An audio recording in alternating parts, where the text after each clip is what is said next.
Our discussion will center around the technological and social trends that are driving fundamental shifts in the business of in-home video entertainment, as well as how COVID-19 pandemic is influencing domestic and international entertainment industries. And to dig into it, let me start by maybe creating a framework for our conversation. And the way I think about it is when there's technology involved, there's always change, disruption, transformation. And I think you're all used to that. And the way I think about it in the entertainment industry is that this is something that has been a regular feature for the last 120 odd years, that the movie industry has existed, and maybe around the last 60 years since broadcast TV made television shows possible as a genre. And what we'll do is talk about the changes and disruptions that have occurred in this industry in terms of the product itself. And as I said, 120 years ago, we got movies, then we got TV shows, and since then we've had a number of other types of products that are possible. And in fact, the nature of the product keeps changing as well. Then of course, there are changes in the way distribution occurs. And then there are big changes in the way content or movies and TV shows are made. So we'll talk about all these three things. I will start with distribution. And I think it's really fascinating to think of how in the last 60 years, if you go back to the time of broadcast TV, which was a medium that had, in today's sense, very limited capacity and was a very coarse-grained distribution system. You had to broadcast to everyone. And so that led to what I would call a very small catalog of content that tended to be very mass appeal, right? And then we got cable TV, which allowed a lot more capacity, a little more local and regional distribution.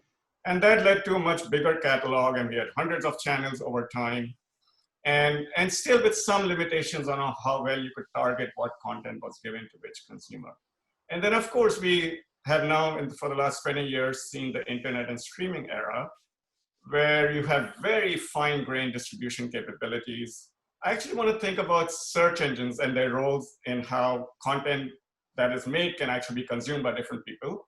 Because 20, 30 years ago, I think many of us remember the old TV guide, which was that little booklet everyone had that told you what show was on which channel at what time.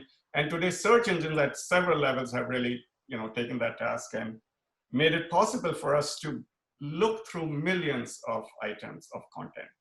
So my question is, and I'll start with you, David, that given this transition we have seen and this what I would call massive amount of fragmentation of content, what do you make of it? Where is it going? And one thing I'd like to ask myself is, have we reached peak fragmentation, right? Because we actually have the ability to target one person at this time. What else are we heading for? And then I'd really love for all of us to talk about what this implies in terms of the power of different companies, including the major companies, and what, if I can use the term oligarchs, and how is this democratization of distribution changing the relative power in industry? Well, I was thinking in theory, it's completely democratic in theory, and I was just wondering beforehand, could you get 5 million people to pay 20 cents a week for John Oliver's show on HBO? That would make him $50 million a year. And when you watch it, he's basically someone sitting in front of a camera with a green screen. So that's theoretically possible. But at the same time, the gatekeepers have really just switched over. It was, Comcast, Fox Broadcasting, broadcasters. We have a new set of gatekeepers.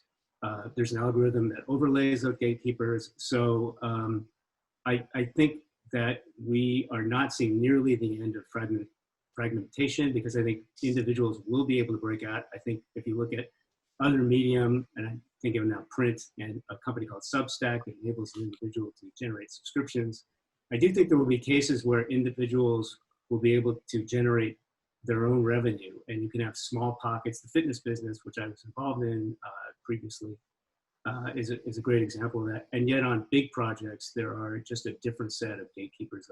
Those gatekeepers are arguably much more powerful than the ones that came before it. But I think that the issue of gatekeeping and the people who are actually one looks at the companies that control distribution. So there it is, in theory, it seems like the world is this completely open place that anyone who creates content will be able to find an audience. But I think one has to think about this issue of fragmentation, that there's a certain threshold that is required so that you don't have media companies necessarily making things for individuals. One could look at YouTube and say, sure, people are making things, right? Or TikTok, people are making things, and then perhaps they're garnering an audience.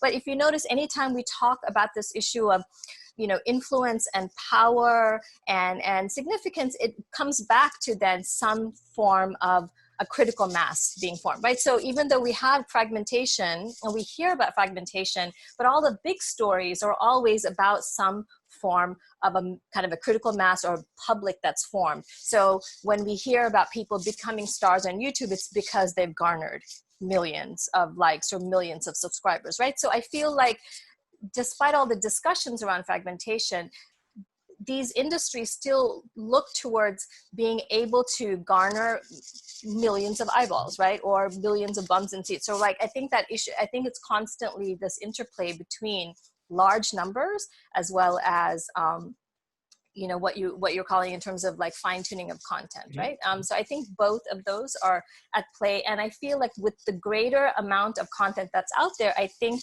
the issue of gatekeepers becomes even more important, right? People, or like editors, or people who who you look to sift through this content. And that role is also played by search engines. But in particular, I think you mentioned TikTok and other, you know, forms of platforms that provide content.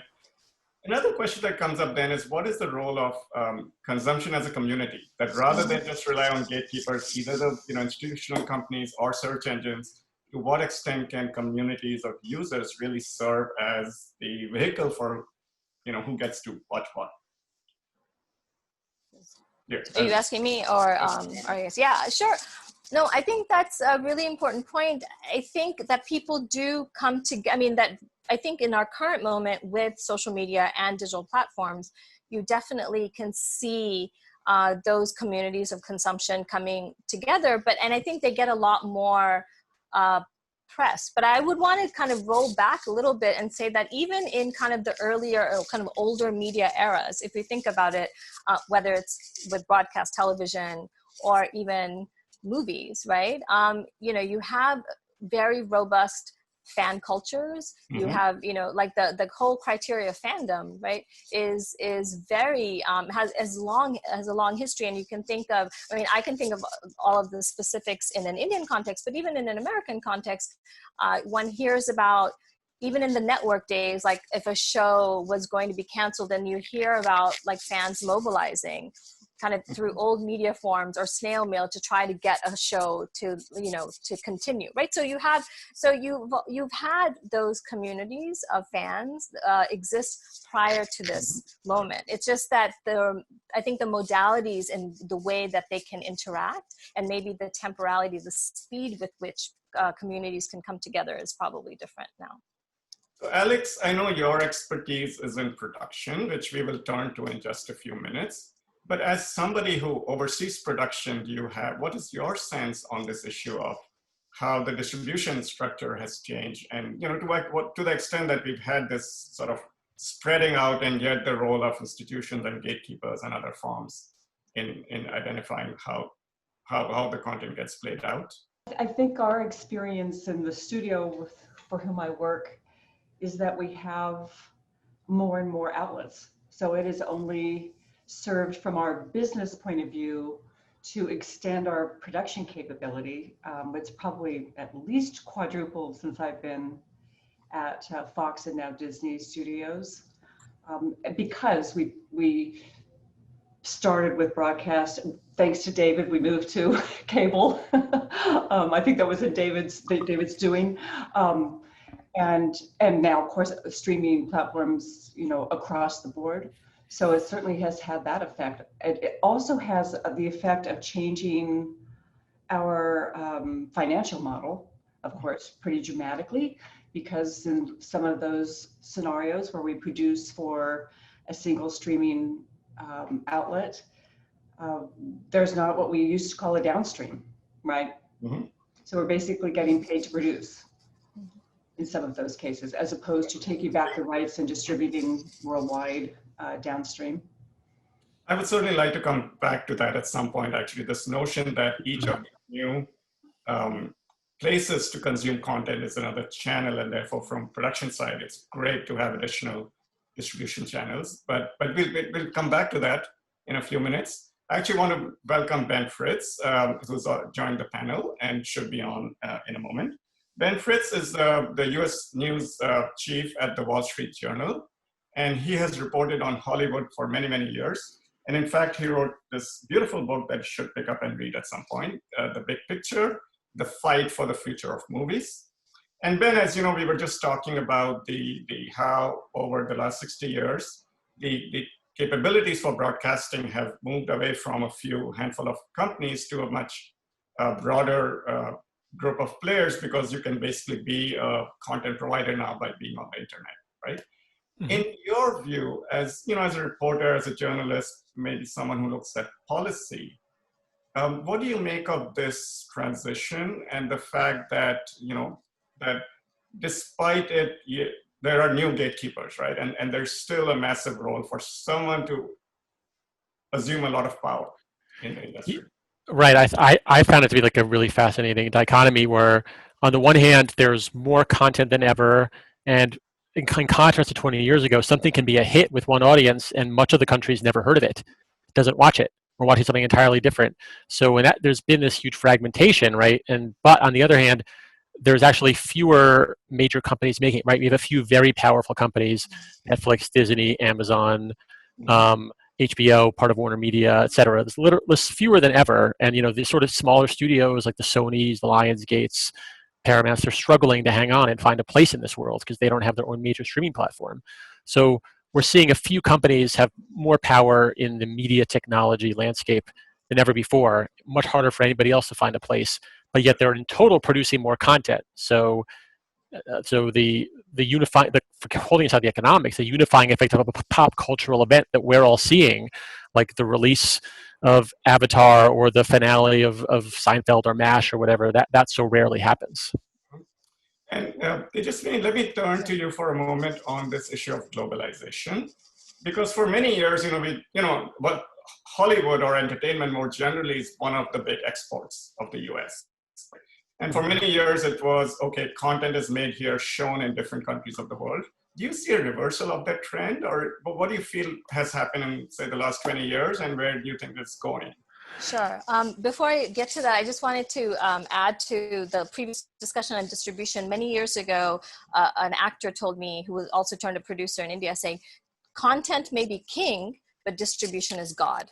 And I love that. And I've used that actually in one of my articles, because that shows like how important distribution is. Anyway, on this issue of globalization, I would actually argue, I think the standard American understanding is that the media are American and Hollywood is exported all over the world. I mean, and Hollywood, of course, has been really important all over the world. And American content has been important. But at the same time, there have been certain centers of vibrant media production, and so a place like India from, the 1930s has been a really important side of film production, right? So, so I want to say that if you look at places like India, or if you look at like Hong Kong, or if you look at, say, like Brazil, there are parts of the world that have already been very important kind of media and have important media industries and media productions. Bi-directional flow of yes, bi-directional flow. That's what I'm saying. So, for example, I mean, I think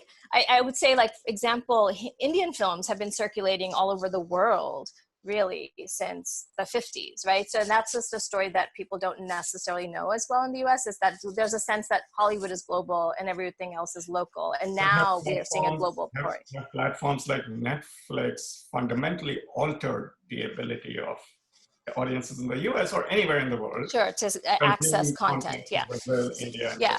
So no, I definitely think something has changed in the last 20 years. I just wanted to preface that saying that, it's not just in the last 20 years, but you definitely see flows of, for example, like, so the Turkish dizi or the Turkish melodramas, you know, those are really popular all over the world. You know, the Brazilian telenovelas are, you know, so you have, or South Korea is such a big exporter of, you know, content. So I'm saying is that you definitely, I think in the last more than 2 decades, I would say like maybe the last 3-4 decades, you've definitely seeing a lot more, you know, kind of multi-directional flows of media content. And I would say the last decade or so, with the rise of streaming platforms, definitely I feel like the sites, you know, places like the US, which in one sense have been quite provincial in terms of the consumption of content, right? The US is kind of finally catching up to the rest of the world in terms of being able to access content that's global, right? So I think that's like, I think Netflix has done a really good job in that sense, in terms of being able to, you know, give us access to all kinds of content. I think there's been some big moments. I mean, I look at it like the music streaming world, in which, you know, you can access any genre of music anywhere, anytime, and you find yourself like listening in it, and at least a fragmentation for sure, but at least in like, you train yourself to like different genres. So for example, Money Heist on Netflix, fascinating, top 10 constantly, was in the top 10 for months and months and months. That's a Spanish show. Exactly. They added to the budget in the second year, but I think what that's doing is it's training US audiences to either, I don't know the percentage of dub versus, you know, subtitle. I personally love Spanish language to hear it, so I'm a subtitle person. But I think audiences, once trained, the same as in music, to get into the rhythm of international programming and the quality of production coming up to US levels. And then when they added money to the budget, actually, it was a really fascinating combination of a telenovela and an action film all in one. And I think that's, you know, I don't think that's turning back. There's too much talent in the world. Yeah, and also I think Netflix is investing in original content in a lot of different countries. I mean, in a really big way. Like in India, it's investing, you know, millions of dollars. And I know that it's looking at other parts of the world as well, as really, as they say, you know, they're trying to kind of invest in global stories. Yeah, Indian Matchmaker is another great example. I don't know whether that's an Indian show or not, but it felt multicultural and it felt Indian. And again, I'm a follower of the Netflix top 10, and that was in the Netflix top 10 for quite some time. So I think again, I think this is a future trend that is not going back. Sure. Okay, so, you know, I like what you said, Tejaswini, distribution is God. Yeah. But, I'm going to turn the discussion around into production technologies, right? And again, just like with distribution, we know production technologies, and just like any other information technologies in any industry, have really come a long way from, if you think of the technologies at the earliest times of movie making, the Edison, Kodak, and Luminare, you know, cameras that were produced. And then onwards into the era of different types of, you know, shooting technologies, handy cams. We are now down to making movies with smartphones. And then at the other end, if you think of things like editing, mixing, sound effects, you know, all those other technologies are becoming available on a laptop, right? So you have the really the big companies like Disney, which I would like to turn to. And then, of course, like I think Ben Fritz said, there are the studios in the middle, like Lionsgate and Paramount and so forth. And then there's everybody else that's making, you know, onesies and other kinds of content. The direction I want to take is, what are the big companies doing to maintain their, you know, staying ahead of the pack in terms of production technologies? And before we get to that, I actually want to play a little segment from one of my colleagues at UC Davis, Professor Eric Smoothen. He's a film historian. And in particular, he has looked at Disney and the innovations that Disney has made for many, many years. And then I'll turn it over to Alex to tell us about the most recent and exciting things. Walt Disney has always been at the forefront of both technological and industrial innovation. This was a function of the studio willing to take risks. And also Disney was a small independent studio trying to survive by working with and against studios like MGM, Paramount, and Warner's. So Disney wasn't the first to experiment with sound, but he was the first to completely convert to sound around 1927 or 28. Disney wasn't the first to use color, but he was the first to make so much of his product, about half by the early 1930s, in color. Not as many people think about this, but Disney was also always trying to figure out ways to bring films to viewers. As you probably know, the only way to make money in the film industry is to distribute films and show them. Through the 30s and 40s, Disney had to depend on other studios, RKO for instance, to distribute his films, and so he was always giving them money. In the late 1940s, he developed his own distribution company, Buena Vista, and so he now would keep the profits from his films. And then, of course, just a few years later, Disney, before other studios, moved fully into TV and used his 20-year archive of films to stock the new medium. So Alex, with that, little bit of background for all our viewers. Tell us a little bit about how Disney has maintained its leadership in not just producing the technologies, but really in the use of technologies and taking on these new risks in trying new things out. Right, well, so there has been in the world of production technology several iterative advancements over the last few years that are generally referred to as virtual production, which kind of took us from green screen to even newer technologies that were best deployed most recently by Disney on the live action Lion King, directed by Jon Favreau, and then The Mandalorian, which was at the release of Disney Plus, you may know, as an episodic Star Wars, also Jon Favreau, really rethinking how to produce. And we could talk about the drivers of that, like the economic drivers that I think, are interesting, but a lot of it really is creative drivers, right? Because creators want to distinguish themselves. So there's always this appetite for something new. And sometimes things that are very new, especially technology, are very expensive. Mm-hmm.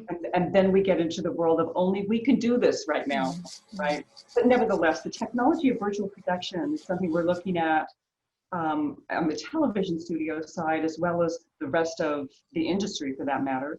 And what it actually involves, there's lots out there you can find on YouTube, by the way, if you're interested in this topic. There are some wonderful 3-minute shorts with Jon Favreau explaining how this evolved. But the short story of it is that rather than spending 70% of your time and money on visual effects after the production shoot, in which means that you're shooting in a way where you're having to do a lot of imagining during the production process of what this will look like, including the front of the camera talent and camera as well.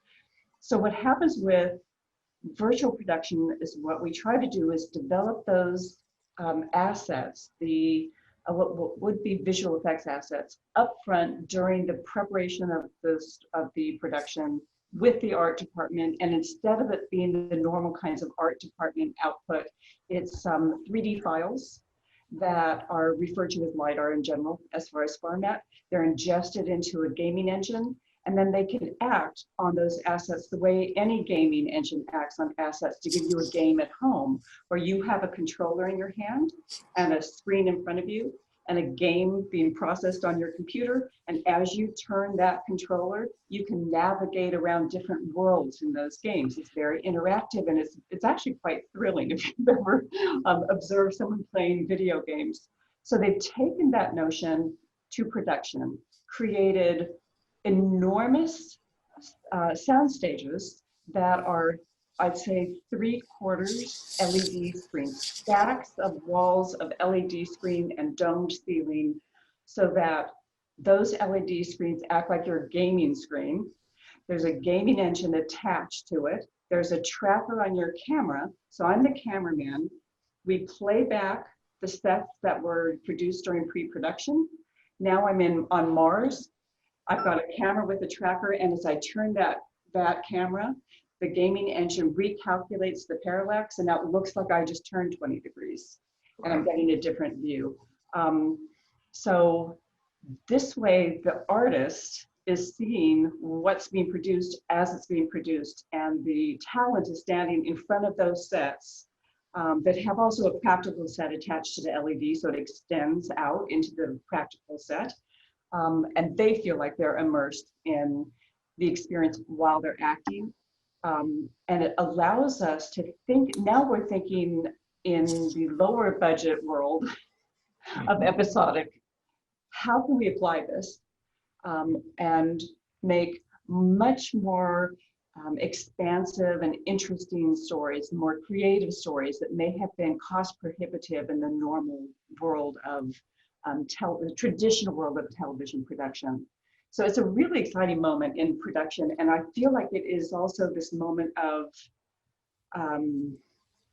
opportunity, of convergence of gaming and entertainment experience, and that distribution becomes actually a delivery, I think, of an interactive experience someday, not today, but it's around the corner, in my mind anyway. So that's the kind of thing that we're looking at now and in the future.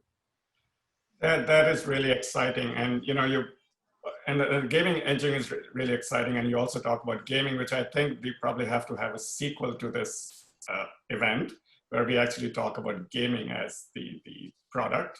Yeah. But I think so one of the things you're pointing out is that the being ahead in production technology, I heard that it's actually a way to attract the best talent, right? Right. And not all the studios are able to achieve these most expensive and most advanced technologies. And so there's this dual trend that is going on, that on the one hand, the cost curve is going down over time of doing what you did last year and 10 years ago and 20 years ago. At the same time, what you can do and the cost of that is higher. So David, with your experience in this industry, what do you think of this? Is there a leveling of production technologies? Or once again, are we getting to a world where the oligarchs get even more powerful as better and better technologies are invented?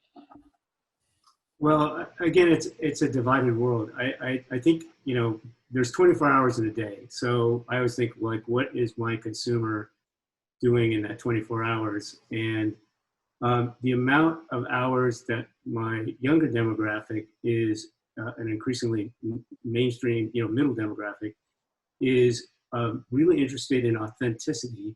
The cost of this massive talk show we're doing right now is zero, except what you're paying Zoom for a subscription. So there's this, again, it's this middle that is always challenged. I personally, having spent the last 10 years in digital media, been fascinated with the audiences I was able to generate, sometimes in the 50, 60, we were getting up to like 1 billion views per month.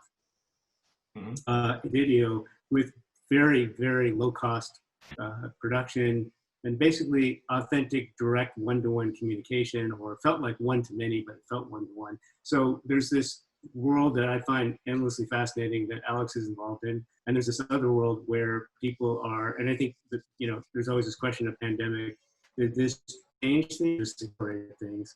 And I think it just accelerated things where people got, a whole new group of people got more comfortable with it, lo-fi entertainment, lo-fi communication, and found some real joy in that. So I don't think that trend is going to go away. But yes, the availability of technology, what you can do in terms of video quality in a smartphone would have blown somebody away, 10 years ago with the best camera that they could afford, with the super expensive red camera. So I do think that it gets democratized, and the big companies will always be looking for an edge. And yes, The Mandalorian is an incredible feat of the use of game engine technology in a series like I've never seen before. So I think that all of those will go forward. And yes, it's going to take capital and distribution to pay for the biggest and most esoteric and mind-blowing of those things. If I could just jump in, I mean, it's that discussion, Alex, is fascinating, this technology. I'm thinking though, at the the end user, I'm just thinking that often I feel media companies do invest a lot of time and energy and resources in these amazing technologies. But then I think about, from a point of view of a creator, where does all of this technology go to if someone is watching this content on like a screen that's this big, right? You know, I'm just thinking in terms of like the vision around the technology and what the technology can enable, and then what the end user, what people are ending up watching it on, whether it's on a laptop or on a phone. And I'm just thinking, David, your point about lo-fi, right? Like, I mean, in terms of bandwidth issues, buffering problems, you know, snow. I mean, I guess maybe you don't have snow anymore now in the digital space, but, you know, so like, I keep thinking about, you know, and I think, Alex, your point about how it's also within this world of companies, like, look, you know, like, hey, look at this neat technology we have. And like, you know, in almost a sense of like that kind of distinction between companies. But I always wonder if in terms of the end of the day, the consumer, right? Like the, you know, the audience, like, do they care? Do they notice, especially if they're only watching, you know, on small screens, right? And in different parts of the world. Yeah. Sometimes I have this conversation at work, and that, you know, we think about how to support 8K production, right? With huge files and huge file management being on the tech side, right? We are thinking about how that actually works so that someone can watch it on their phone. Like, why are we shooting in 8K when you're going to look at it on your phone? I agree with you. It's a really interesting conundrum. And I suppose it's one of those things where there is so much demand for content that there's a wide spectrum. You know, because I'm very interested in watching something that has two actors sitting at a table if it's well written. Sure. You know, my dinner with Andre scenario, you don't need 2,000 LED screens stacked up with gaming engines to tell that story. But it's just a different type of story you're telling with that technology. And the thing that's fun about it, I think, is just that as it progresses, I think it will allow all filmmakers, regardless of sort of financial status, to tell stories in a really different way. Yeah. One of the things we're talking about, rethink what stories they would tell. Yeah. So one of the things we're talking about that you brought up is the relative power and outcome that the big firms, medium firms, and the long tail gets in this situation. And I know, Ben, in your book, you really documented very nicely the shift from artistic and creative movies and all kinds of romantic comedies or situational movies and all of that into cinematic universe and superheroes, which started the percentage of revenues that were, you know, went to these films increased over a certain period. What do you see is happening and this conversation that we just had? Where is it going in terms of that? You know, sure, there are movies that you can make on a small device and people will consume that, but what's that relative distribution? Well, you know, yeah, in the book, I'm primarily talking about what we used to know as the movie business, which is currently just on pause. And, you know, in a sense, that business, what's left of it was going almost entirely toward these big budget franchise films, right? And that's one of the few things that regular people, no matter how, you know, reverse they are with their Macs, can't do. Number one, because they still can't spend $250 million in that scale. But most importantly, they don't have that IP, right? That's sort of the one, when it all comes down to it, at the end of the day, that may be the one thing Disney and NBC Universal and Warner Media have that regular people can't have, right? Regular people cannot make a Fast and Furious movie. They can't make a Star Wars TV show. They can't make the next Transformers. And you know, it used to be how traditional Hollywood had they had the only means of distribution and virtually the only means of production. Now the only thing they do nobody else can do is that valuable IP, which is why they're so wedded to it. And you know, the examples we talked about with Lion King and The Mandalorian are great, but you know, those were of course the Lion King and Star Wars, you know, and it's not a coincidence. So I think we're, you know, the world is more and more for the big media players that have a role. It's the one thing they need to be able to exploit effectively is their IP. Otherwise, they're not so special anymore. Any technology company or any very savvy user who's both creatively talented and has the right tech can do most of what they do. Maybe they don't have quite as much money, but they can. It's certainly the difference between what they do and what Warner Brothers does is not nearly as great as it was 10 or 20 years ago. Especially when it's consumed on a small device. Yeah, exactly. you know, I was thinking you have to look behind the economic, as revolutionary as the technology, the economics behind content is equally revolutionized. And I don't necessarily mean in a good way or a bad way, it's just different. You know, when I started, it was like there was box office and there was advertising revenue. Those were the two things. And there was a very little bit of subscription.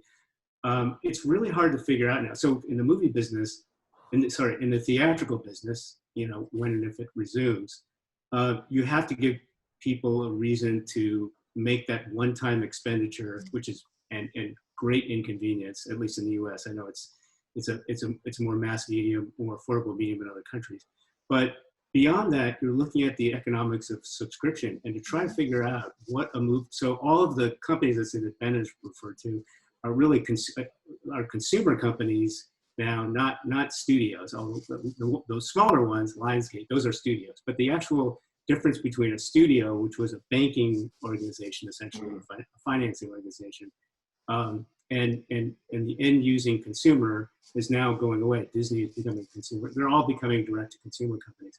So it's trying to understand, like, why is it worth spending $100 million on a movie on Netflix? And Netflix does spend $100 million on a movie. How does that math work? And how does the math work when you're making series? I in my day when I ran a studio, I made $1 billion. My boss, Rupert Murdoch, made $1 billion off of a syndicated series that was a huge sale. That business has completely disappeared. So we're making a sitcom now. That's why you're seeing, relatively few 30-minute sitcoms being made, because that business model has not arrived yet. What replaces that old business model? So looking at the economics behind content, and I get very sad. I'm not a superhero person myself, and I get very sad about what's available in theaters or what was available in theaters. But when I look at the economics, it makes sense to me that it's pre-sold, pre-marketed, big effects, so it looks the most spectacular on a big screen. But that's a very limited set of things, and it's really hard to understand how anything but something like that would end up in the theater, going forward, or at least 5 years from now. So one final question on this segment before we move on to a couple of other things. So as you know, during these 6 months of the pandemic, right, production has really slowed down, especially at the upper end. I'm sure the long tail production could still be happening. But more importantly, consumption has gone up drastically, right? So now this balance between how much new content is being made and how much content is being consumed has really turned around. And I'll throw it to either of you or all of you to address this. Well, what should we do about that? Or how do you interpret this imbalance? We hope we're back in production very, very, very cautiously on Monday. So we've done some testing, some pre-production testing of safety practices and so on, but we're very, very carefully getting back into production right now. And I mean, in India, people also have gone back to production, both films and television shows. And I've read that, I mean, Hollywood is, a Jurassic, whichever version of Jurassic World or whatever it's called, the Jurassic something is being shot in England, right? So like, people are shooting in the UK and in other parts of the world, even if not in the US. So production much is lower. Yeah, there's a lot. There's a lot less. The bottom line is a lot less. Yeah. The bottom line is that in 2021, there's going to be a lot less new content coming to new streaming services every week than there has been, in the first half of this year. And it's going to be interesting whether or not that encourages consumers to seek out new stuff, or whether people are like start consuming less as a result. They start using these services less because there's not enough new stuff for them, and therefore it's less appealing. Yeah, my favorite thing always is, as I was saying, is just every day I look at the Netflix top 10, and I just noticed that The Office has crept back into the top 10, and I see that as a bellwether for people are starting to run out of things to watch, and then go back to that. So it's interesting to see that rise and fall, but I definitely see some fatigue when I look at the top 10. I think there's a short-term increase in the value of the library. Yeah. Right? People, I don't know how many people want to go back and watch MASH, but we'll be happy to sell it. Okay, so there is archival content, there's global content. Yes, I was going to say that. I was just going to say, and someone also just posted, there's a lot of content out in the world. So to say that we'll run out of content is like pretty, but maybe people, you're right, maybe people will become more adventurous, right, about what they watch, which would be a fantastic outcome. Right, and then Netflix and others will algorithmically convince you to become more adventurous, and I think that's a good thing. Yeah. So let's talk about the product a little bit. And, if you think about the traditional movie used to be 90 minutes to 2 hours more in some countries. TV shows had a certain structure as well. And then Netflix brought us binge watching. But the thing I find sort of most ironic here is that if you think of the time when YouTube started, and maybe one of you wants to bring in Quibi into this, then away. Who's brave? YouTube was, or cat movies and small, few minutes long movies. And then, of course, YouTube has evolved into nearly everything. But the irony I find is that if you think of the earliest days of movies, that is exactly what it was. The movie companies didn't quite know what to put on this new medium. And there was the version of cat movies that were being made then. So what do you think is happening to the nature of the product? In what ways was it changing before the COVID pandemic, but particularly given this big shock, how do you feel the product itself is changing in recent times and going forward? No, I think one way is, and I think it's a really good trend. As a consumer, as a seller, I'm seeing this, I'm getting this reaction back a lot, and I think it's good, is the difference between a movie and, let's say, a 6-part or 10-part limited series, where, when you think about it, a good character piece is very hard to tell in 90 minutes or even 2 hours.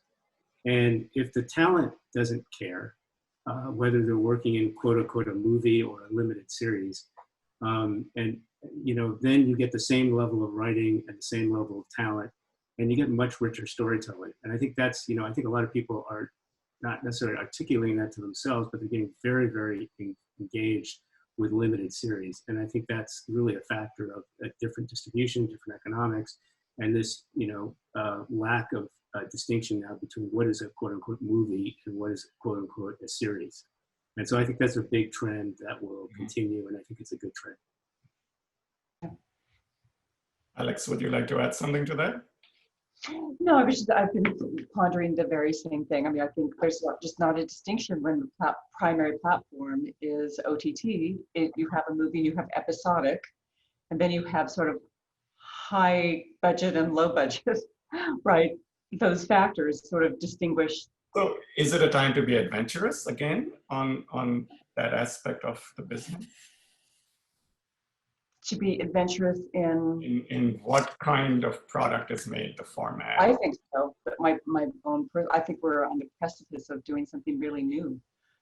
Yes, because, and the reason I think that, just as a technologist, is if your platform is no longer a one-way communication platform, then it's bound to change because of the capability of the platform. If I'm watching from a device that is built for two-way communication, to some extent, your entertainment is going to become that, right? I think we were talking about the recent events on gaming platforms that have had music concerts with live participants, which I think would be, we all are missing that right now. I wish we had that technology available to us now to hear the audience that's watching, right? Even if it's digitally, but to be able to hear a reaction when you're watching a stand-up comedian, right, perform live. I think that will be fantastic. It can't be that hard. They're already, the earliest version, I don't know if I'm a basketball fan, been watching the NBA playoffs in the bubble, and I'm amazed at how quickly I got used to virtual fans and kind of semi-fake crowd noise, and I'm into it. So like I could see that, that's a gear I did not know that I had. And so someone would introduce to me more things where I was like, enjoying it with virtual fans. I don't like the cardboard ones. They're not there for the baseball, but like the virtual fans on the NBA, I think pretty clever. I think that. Oh, go ahead. Sorry. So no, I was just going to say that there's certain kinds of things though that I feel are like deja vu. I mean, we've had laugh tracks, right? So like laugh tracks are like simulating the idea that there are people in the studio audience. And I was just thinking the whole idea of like episodic narrative, like a kind of a limited series, right? Like the web series. But I remember a time when there were mini series on television, right? Whatever it was, like The Winds of War, War of Winds, whatever, all those things. Like so I feel like some of the format. I mean, one of the things, I guess, Hemant, like, I feel like the question is so broad, but it seems like like the storytelling, right? Like, you know, one has to think, has the storytelling transformed significantly? And I'm not sure if it's transformed significantly, in the sense that you can find like resonances of what we see now already, like in an earlier time, especially the serialization of narrative, which is like such a strong part of, I mean, that's television, right? So, and even if you go further back in movie times, like there were those like Flash Gordon movies, right? Like Come Back Next Week, you know, so the serialization, and then like Dickens, right? I mean, so like, I feel like, has the nature of narrative changed? I'm not sure. People always talk about like, oh, our attention spans are short, but yet people are binge watching, right? So I think, I don't know if we're having this dramatic difference in how we tell stories, right? Maybe maybe what we're telling stories about perhaps is different. How we're accessing the stories is different, but I'm not sure if the stories, the structure of the stories themselves are necessarily drastically different. I mean, the thing sorry. Go ahead.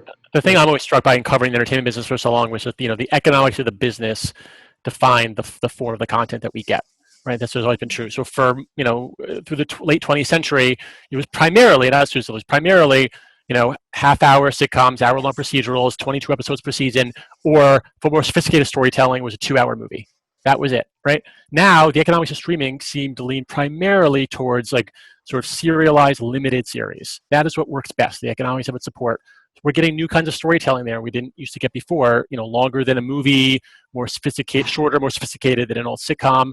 On the flips, which is great. On the flip side, though, we're, you know, I don't know how the economics of streaming are ever going to support the next Office or Friends, like a, you know, 200 episode sitcom.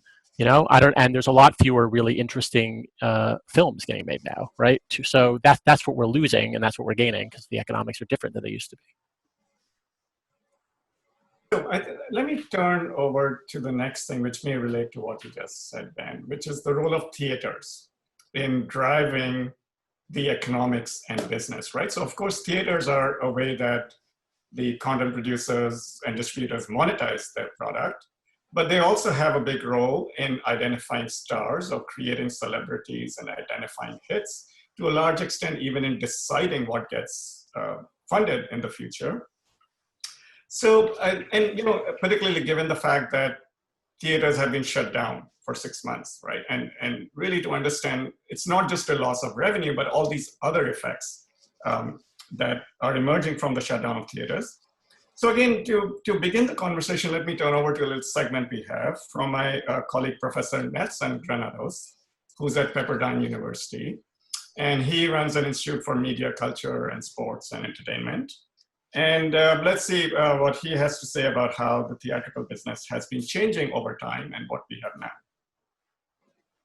95% of box office revenues are captured on average in the first 2 months. And then much of the revenues are captured, in fact, within the first 2 weeks. I've been tracking the theater window since 2012. By that, I mean the time between when a movie is released in theaters and the time when it's released in secondary channels, particularly digital channels like streaming and downloading. Back in 2015, the theater window became stable at about 80 days. But just recently, with theaters closed and new negotiations, NBC Universal and AMC announced a deal of theater exclusivity of about 17 days. Post-COVID, we may see the theater windows continue to compress towards theater release to give way for more revenues from digital channels like downloading and streaming. So, you know, we have this clear message that the role of the box office is shrinking over time. And of course, you know, we know that Mulan is going to be released in a couple of weeks and directly to the home. And the same thing happened with the Hamilton movie. So the question is, given that the box office plays more than just a revenue role in the industry, what are your observations on this? And I'll start with you, David.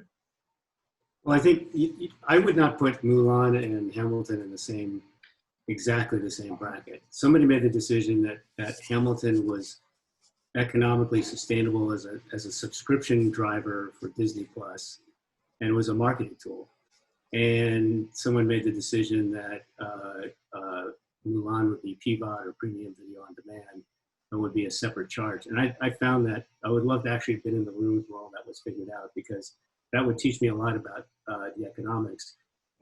So I do think that the theatrical business is dying. It has been dying, and I think it obviously accelerated, but I think it's been dying. And I think it's from what I was saying before, which is, I think it's now 50% of broadband homes have smart TVs. And I know, and again, Atasia schooled me on, like, this is not the world. And she's absolutely right. But you can go into Costco or Walmart and buy a pretty gorgeous TV that would have blown you away just, a few years ago for $250 or $300. And in, 4K or whatever that's coming into streaming service with your broadband home, it looks terrific. In fact, sometimes it's too clear. It's a little scary. So the defining element of what makes a theatrical experience, if you're, it may be one thing when it's a dating experience, it's a social experience, but it clearly is changing. It's drastically changing. And I think looking at the future, I don't think that box office is going to be a marketing definition for very much of content. And you don't see any role for drive-in theaters, for instance, which dominated 40, 50 years ago and then being on a permanent decline. Do you see any chance of that? You mean for infection protection or social distancing? I mean, I hope I'm not so pessimistic to think that's a long-term thing.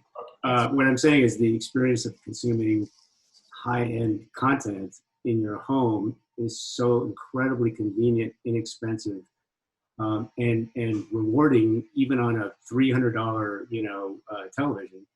So it's hard to imagine that, the theatrical experience will not change dramatically.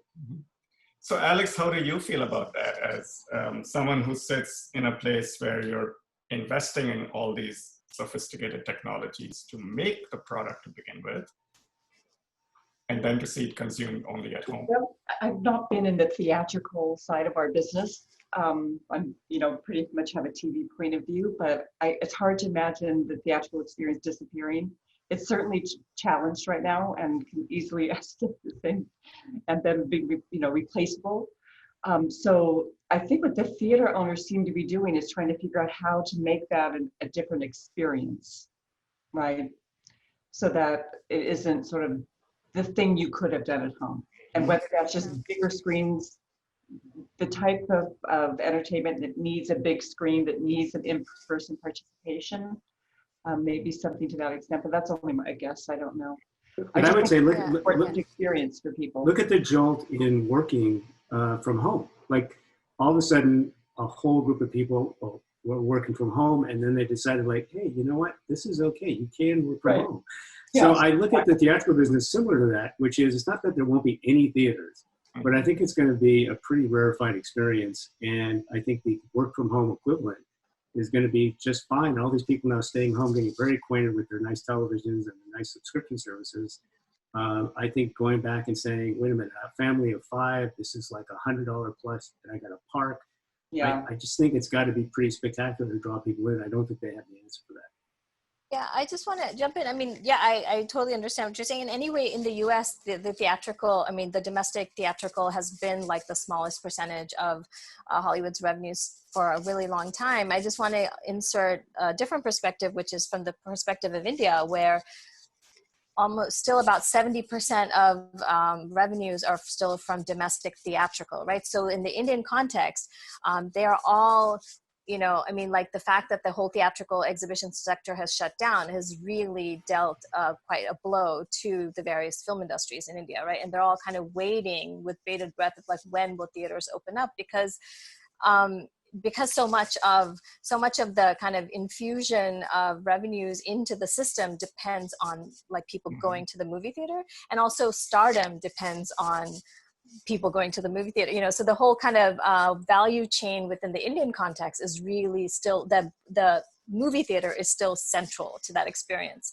And I was just thinking though about Ben's point though about the Hollywood and its IP, right? I think the very point that you're making, both, you're making, David and Alex, is that I think that's what Hollywood's relied on, is the large spectacle film to draw people into the theater, right? So the 3D, the IMAX, to try to make, every movie going experience something that you just can't witness at home, right? So, I mean, you're right, the TVs are getting better, but, is Tenet supposed to release on IMAX? Or I'm not sure. Right. So that kind of larger than life kind of experience of cinema, I think, is something that I imagine, media producers are still relying on that, to kind of drive some of that. But of course, it's not been the majority of the kind of revenue streams in the US to begin with anyway. It's kind of a marketing window, I think. But TJ, I'm really curious, as an anthropologist, how do you view that the change, setting aside the ecosystem in India of an importance of the theatrical experience? In the US, it's been a social experience, right? Yes, it's all yes, part of growing up, it's part of living with your family. And what happens from a cultural anthropology point of view? Does something need to replace it? Does it evolve in just a different way because it's a kind of a need? You mean in terms of this idea of a kind of a community viewing experience? I always felt television actually had that role in the US. I mean, I feel like in India, the theater, the movie, going to the movies, had that it still has that kind of communal, social experience. But I always felt that television in the US actually occupied that role, right? As you were all saying, those when millions of people tuned in to watch the final episode of MASH or Seinfeld, right? This kind of collective national viewing experiences has tended to be on television here, I think, more than I mean, of course, Star Wars was a phenomenon and has been a phenomenon, but I feel like in terms of cross-generational, right? And I feel and I think that's why there's been so much, I would say, somewhat lamenting about the fragmentation of our media, of our kind of media landscape in the US, right? It's that notion, I think it's almost a metaphor, we are, we don't all watch the same thing anymore. Everyone is being targeted. And we talk about that vis-a-vis our news, right? We're all just watching news that reinforces our own particular, viewpoints, right? So that, I feel that's the kind of lament. I think there's an underlying lament behind the discussions around fragmentation. And yet there is the paradox that although the tail is getting really, really long, the head of the tail is getting bigger and bigger. So if you think of the most popular content, either number of views or revenues generated, that's in the last few years actually gotten bigger, overall trend. And that may very well be to something that has to do with the power of search and other technologies that drive people towards the most popular content, and that occurs through reviews, through search engines, through other mechanisms. So I think it's really fascinating to see how all of that is changing, with all the technological changes that we just talked about. And yes, so movie theaters it's not just that you can make more money when you start there. It's very true, and certain movies need to be there to make all their money back. But also, movie theaters, studios need them, entertainment companies need them, because that's a way of signifying this is a big deal, right? Yeah, exactly. If every Fast and Furious movie went straight to Peacock, Fast and Furious would not be the big franchise that it is, right? It would just be lost in the noise. And that's how the entertainment companies signal that this is the biggest, most important thing. And then when a movie's in a theater, if you go out and see it, you leave your home, you spend the money, it imprints itself upon you. It's a bigger deal. We all remember the biggest time when we went to see important movies in our life. We rarely remember, the time I turned on the TV and saw this good episode of TV. And that's really why I would maintain one thing Netflix hasn't done and maybe can't do is create a major cultural event on the scale of a huge Marvel release or even a non-franchise film like a Get Out. That only happens. That kind of cultural phenomenon, I think, happens in movie theaters in a way. What would you call Game of Thrones? I would call Game of Thrones was something that is a rarity, and it went on. That's a good point, but everybody's talking about Get Out at one point in time. It was a major thing that dominated the culture for a month or two, right? And Game of Thrones was a big part of the culture, but not the biggest thing over years. But it's a fair point. It happens occasionally, but I think movies are much, much better at doing that. I'll say. But if you look at the overall, again, the economics, I agree that Get Out, struck a nerve and became a huge thing. And I'm not sure, I'm not totally convinced that it couldn't happen, like A Quiet Place or something. It couldn't happen if it went streaming first, but it did touch a nerve. But then how many, if you look at the amount of money being thrown at that it requires for theatrical distribution and the economics of it, and you're just driven to superhero movies. Right. I'm not sure. Again, I just don't. I'm not saying it's going away entirely. I'm saying it's getting very, very difficult. Yeah, it's going to be. It's going to be almost rare. It's going to be almost exclusively those films, but still, those films will dominate our popular culture in a way that very little that goes straight to streaming can. So we do have time for Q&A with the audience, and I know there are lots of interesting questions floating in the chat. So I will turn over to that very, very shortly. Do you have any closing thoughts on the main discussion before we go over to the audience? David, you want to start? Let's get questions. All right, we'll do that. Anybody else? So I just want to thank you all for a very entertaining discussion so far. I will turn over to the Q&A to other members of the CATS team. And so let's just go over to that.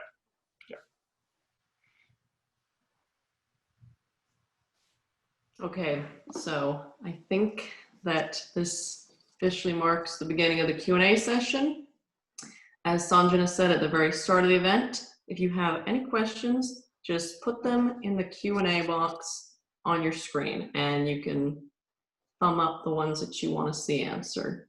So starting from the very top, our first question directed to everyone is, which streaming service might be the biggest / most successful in the next 10 years, i.e., is it likely that one is going to come out on top above the others or not? Disney Plus. Okay. I have to say. Actually, I have a follow-up question on that, which is going back to this issue of globalization. And, we have seen this in other internet, social media, other technologies where the predominant social media and internet companies were in the US. And then, for instance, in China, we've had bigger companies, and certainly they've captured the market in China. Similarly, in India, we have, for instance, in ride-sharing, we have companies that are not US-based. My question is, do any of you foresee a streaming service that is not based in the US becoming a dominant streaming service? You mean something from outside of the US becoming dominant within the US? Yes, and becoming globally dominant. Because as of now, the US really has a huge lead in the streaming world across the world. It's not streaming, but TikTok is Chinese. Okay. Well, also, I guess how would you define this? Because sometimes if you think about these companies, they're publicly traded companies, they're multinationals in one sense. You think like they have stockholders from all over the world. So like, I don't know what it even counts as like, how do we even define what's American, what's something, like if we're thinking about right? If we're thinking of Disney as a quintessentially American company. I think of Netflix as an American company. I think of Amazon Video as an American company. It's definitely notable that no major content producer or distributor has achieved true global success that's not American. Certainly they have in huge markets like India or China, but they haven't been super successful outside of their own market. Only American companies have to date. So I think we're certainly pretty far from that happening, since nobody outside of an American company is close to doing it. And I think we're going to see a few of these big American players, be successful, and one or two of them are probably going to fail to catch up, and we have to really revamp. But I think if you go back to the first part of the question, it feels like to me Disney and HBO Max and others are assuming that you will have Netflix, and they want you to have them too. Mm-hmm. So that feeling to me gives me a sense of the inevitability of Netflix having a leadership or position and an anchor position in the race, or a pole position in the race for quite some time. But there's many studies about how many streaming services people will take, and I think they're probably underestimating. So because bundling was coming back, because it's such a good deal. Streaming, a subscription service is a great deal when you think of what you get. But I think it's going to be very hard for people to say, for any company's strategy to say this is going to replace your Netflix subscription. Well, unless Netflix screws up, unlike a few years ago, Netflix doesn't have anything that the others don't, except a head start, which they have not screwed up yet at all. They've executed extremely well, but if they certainly could screw up in a few years, but that has not happened to date.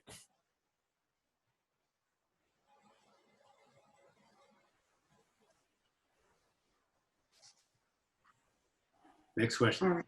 Yes, I think that means next question. I think that about sums it up. Another question that we have is a nice practical one. Any advice on breaking into the business with the hope of becoming a showrunner, writer, creator of a TV show? Or if we have a show written / concept, what is the best way to get into the door? I can answer those two ways. One way is for the person who has a show concept, get some IP.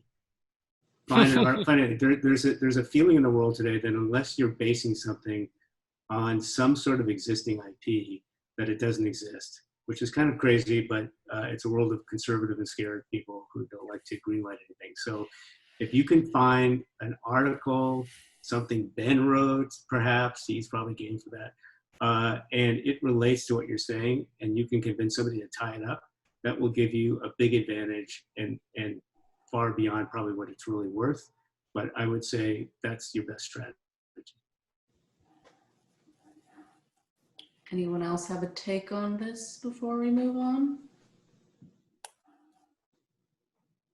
No. I'll say in part 2 in breaking in, just get with people who are good and know what they're doing, and volunteer yourself in any slave-like way to get next to them and learn the craft from them and be of service. If you're good at something, let's say you're young and you're really great at social media and you're working with a showrunner type who's not good at social media, you have the magic of youth and all that, use whatever you have and offer that up just to get close to people who are doing it, because that's how you get your breaks, or at least my experience is that's how most people get their breaks. Good advice. Okay, so I think the next question that sort of leads into this a little bit is getting down to the business side of things. Someone's asking about the business model strategy that's used when deciding whether to sell subscriptions, sell advertisements, or both. So models like YouTube that are advertising based or subscription models. How do firms make these decisions, especially on new platforms like Disney Plus? And does the source of the content, so studios or user generated, have any impact on this? What was the second half of that? Does the source of the... I think it's whether or not it's user-generated content, studio-generated content, how much this plays into the decision to go with subscription, advertising, a mix of the two. And I assume you're talking about a new platform's decision, like Pluto TV is advertiser supported, free, Netflix, Disney Plus is subscription. And I mean, look, the nirvana for everybody is subscription, because of the human propensity to keep doing something once you decided to do it. Gyms all over the world are based on that same business model. But when that, in the advertising, when you do the math, and past broadcast television, which no longer has stunningly low ratings now, the math just does not support high-end expensive content anymore from an advertiser supporter point of view. So they're a mixed model. Cable's a mixed model. I took advantage of that years ago and created original cable. And so you have subscription plus advertising, but that model is going away. So you're heading in the future to a model where it's either subscription or pure advertising supported. And I think that it's going to be a long time before advertising revenue can support original content of quality. So the long tail of content will play out on advertiser support. It'll be a different form of windowing. They've had windowing. It's just windowing's been going on forever. TV, you used to see a movie on TV, 2 years after it played in the theater, you'd see it on cable a year later. So it's the same thing over again, but I think it's really just going to be more dramatically long tail on advertiser-supported media.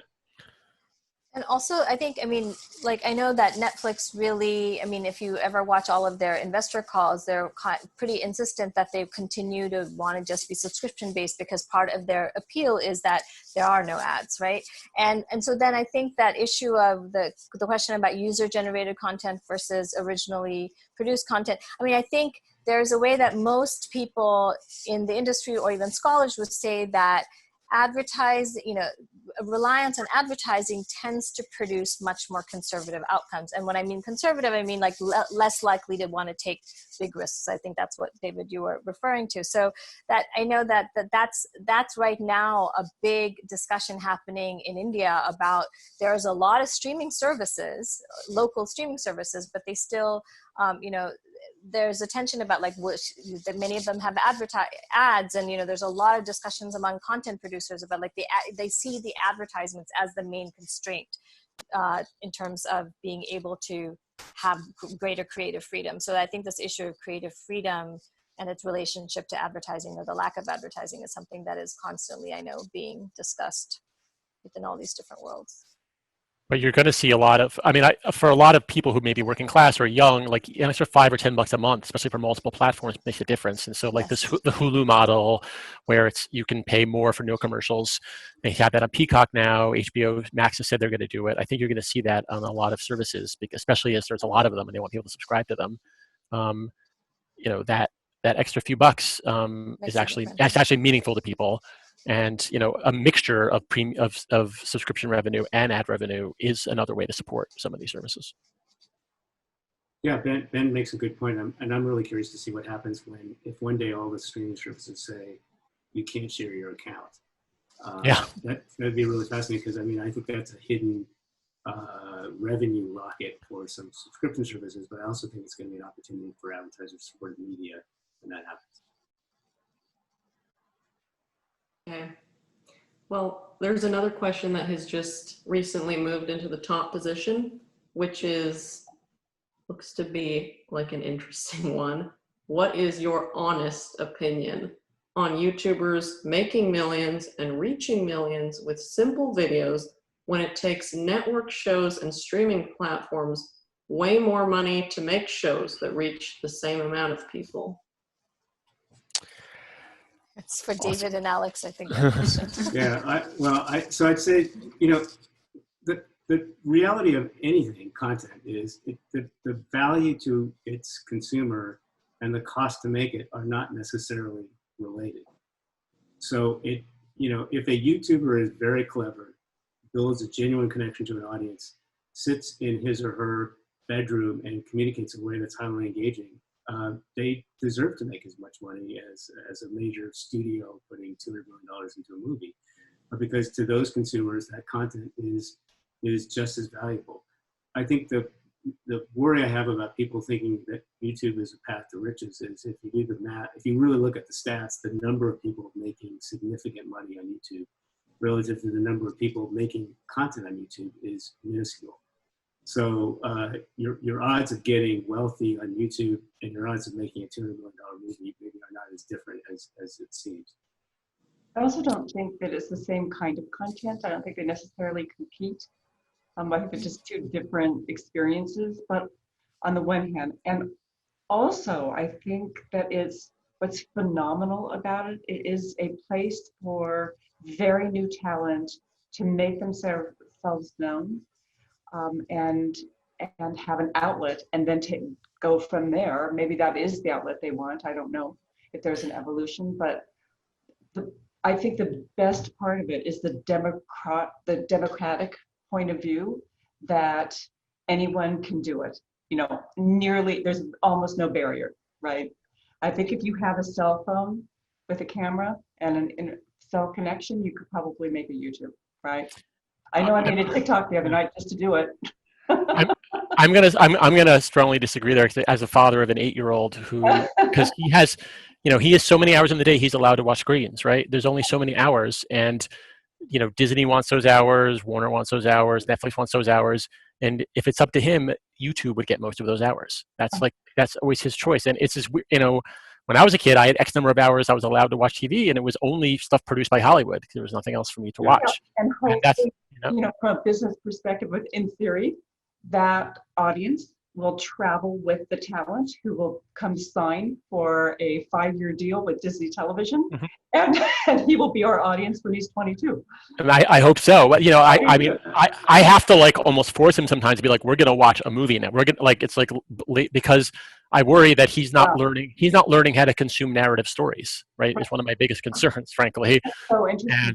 And which is, I feel his patience level for stored things is so short because I just think he doesn't see narratives because YouTube is just people talking about things they watch. So that is definitely, I think, a big difference, and is absolutely a big competitive problem for Disney and Nickelodeon and cartoon we just everybody else. For the ecosystem, and I think it brings eyeballs to screens that we can evolve. And I am an optimist in that way, but I think that it allows talent to evolve. I think it allows the audience to evolve, and I think that having that platform again that is much more interactive and engaging is our future. I mean, we just have to go there because we can't pretend that it's a two-dimensional thing. I take Ben's point. I think it's all 100% competitive. It's the 24 hours a day issue. But the only medium actually that is invented more time recently is audio on demand or podcast, because it's actually created more hours for people to consume content. So I say that as I think it's a huge potential boost in consumption, not yet economically significant compared to the other medium, but it is the only thing that comes along. Video games the opposite. Video games are you only do one activity. You can't multitask while you play video games. You can multitask while you watch television, but you can do almost anything while you're listening to a podcast or an audiobook. So I think it's an interesting trend that it's created more time out of that 24 hours. Yeah. And this is a related question that's now sitting in the top spot, which is, now that there's so much more content available for people to consume, what role does social media and influencers play in promoting certain types of content to their audience? And how might that motivate big streaming companies to shift their promotion strategies? My observation is that we've paid a lot of attention to social media for a long time. Since MySpace, probably, right? In terms of trying to understand it and leverage it and respond to it. I'm not on the direct-to-consumer side of things, but certainly our marketing organizations gather as much as they can to be able to respond to the audience. So I think that's I think it's a big part. David, do you think that's true? I was just going to jump in. I was just going to jump in. I think that's already happening, and I can tell some very specific examples. For example, like the Netflix show, The Indian Matchmaker, right? Indian Matchmaking, they had a whole reunion episode where the person who was moderating that reunion episode, like Netflix India put that together, was someone who has a really huge following. Right, she's an Indian YouTuber, has a huge following, or she's also an influencer, right? And I see that, and I know that in my own research with dubbing, I know that when Deadpool 2 was dubbed into Hindi, they decided to use another Indian YouTuber who has a huge following both on Instagram and on YouTube. They decided to use him as the voice for Dupin, the cab driver, the Indian cab driver, right? So there's these ways that I feel like, and that was part of the marketing of Deadpool 2 in India, was like, look, this guy, Bhuvan Bam, is also the voice of X, right? So there's a way that I feel like the big media companies are already that kind of synergy has already been happening for some time, as you already mentioned, but I can think of these very specific examples. So on a slightly cynical look at it, there's such a demand for influencer marketing right now that influencers are running out of impressions. And so they are, and this is kind of a dirty secret of influencer marketing, they themselves are buying impressions on social media. Mm-hmm. So what you're really doing is paying now an influencer to pay Facebook and Instagram and YouTube to promote them. And so it just shows you the pressure that's on that medium right now because it's become so predominant. in terms of this the amount of marketing spend that goes into that avenue. I think what I've found in reporting on marketing is, search and social are really good for direct-to-consumer services that want you to sign up for something on the same screen, right? So they want to get you to do activity that's already on the same device. But it's not as good, not saying it's not zero, but it's not as good for like big events like a movie release where they want to raise awareness and get everybody talking about it, make it a big event. For that, billboards and advertising during major TV events like sports games and so on are still dominate. You cannot open a big movie based on search and social advertising. It's still can't do that. So Ben, that's true, but the amount of rating points available to advertise, right? Declining. So again, we're talking about the future of media. Today, that balance still swings towards broadcast campaigns, and so on. But that is actually switching or trending a different way because there just aren't the rating points available that there used to be. And with so much content going to subscription, Hulu being a slight exception, what happens when you run out of broadcast television or advertising spots? And I remember being a part of movie campaigns when I was at Fox, and you would buy as much advertising as you could. Literally, you would buy everything that was available. It wasn't money; it was just the availability, and that availability today is far lower. But also, you have the whole anxiety around Rotten Tomatoes, right? Like there was that whole there was all those stories like last year about how studio heads were really upset with how people were rating a movie on Rotten Tomatoes, right? So that again, goes back to this issue of how is like a movie being kind of not just reviewed, but like the kind of perception of it, right? Even prior to its like wide release or, so that anxiety around that. And also there's anxiety around like previews and like, will, people like sync a film, on Facebook, like even before it is allowed to have legs, there's all of that. I mean, it seems like that's a big kind of concern for, people who are in the movie business, it seems, in terms of word of mouth and all, those types of issues.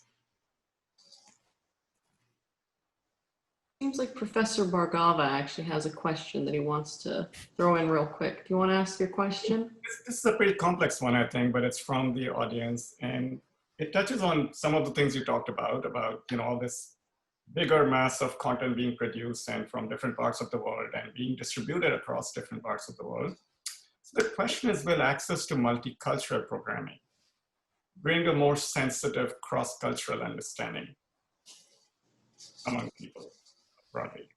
And maybe Tejaswini, you want to start with that? Oh dear.